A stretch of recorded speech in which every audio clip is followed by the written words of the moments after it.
The Elder Scrolls Online continues its trend of revisiting classic locations with this expansion by bringing us back to the beautiful island of Summerset, which was first introduced in 1994's The Elder Scrolls I Arena. And while the outward beauty of the new zone feels a bit too familiar, a new skill line, incredible storytelling, and crafting profession round out a solid new chapter.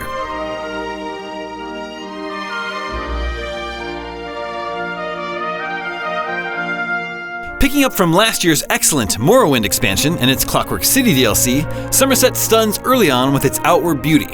However, it doesn't take long to learn that the picturesque elvish setting is at odds with the darker elements of High Elven society.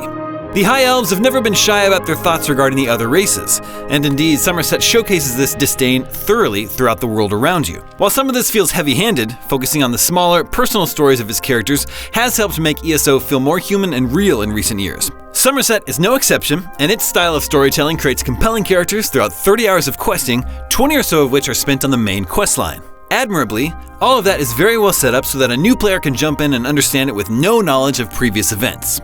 There are also plenty of dungeons to delve into, quest hubs, and world activities to do. Summerset packs a ton of them into its island, many of which are interesting and worth exploring further. The twists and time-traveling turns of Ebon Stadmont, for example, really stand out as one of the more memorable quest hubs in Summerset. The writing in both the main storyline and the various side quests is engrossing. Central to the Summerset expansion is the Psijic Order, a monastic order of mages that, until now, had not been joinable in any previous Elder Scrolls game. When joining the order, you gain access to a powerful skill line that gives you control over elements of time. You can, for instance, root enemies in place for a few precious seconds. However, the quests you need to go on to unlock the Psijic Order levels are simple, boring endeavors that shuttle you around Tamriel to close time breaches. While it's not so bad for returning vets who likely have unlocked the way shrines around Tamriel, for a newcomer, it can be incredibly tedious. Summerset also introduces the first new crafting skill line since ESO launched in 2014, jewelry crafting. It's nice to see another line of crafting supported, but given the amount of time it takes to research traits and max out a crafting line, it feels balanced to sell instant research scrolls from the Crown Store rather than to be a fun way to play. In order to use an important crafted amulet or ring right now, just 2 weeks removed from the PC Early Access launch, you'd need to use those instant research scrolls, taking away the challenge that formerly made crafting high-end gear so lucrative and prestigious.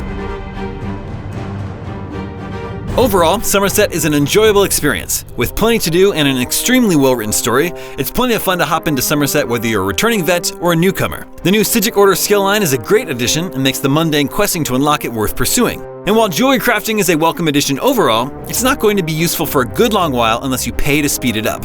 In all though, Summerset is a beautiful expansion that does not shy away from some of its darkest aspects, instead challenging you to change them for the better. And it's this journey that makes it feel so rewarding in the end. For more, check out an overview of jewelry crafting and our review of last year's Morrowind expansion. And for everything else, stick with us here at IGN.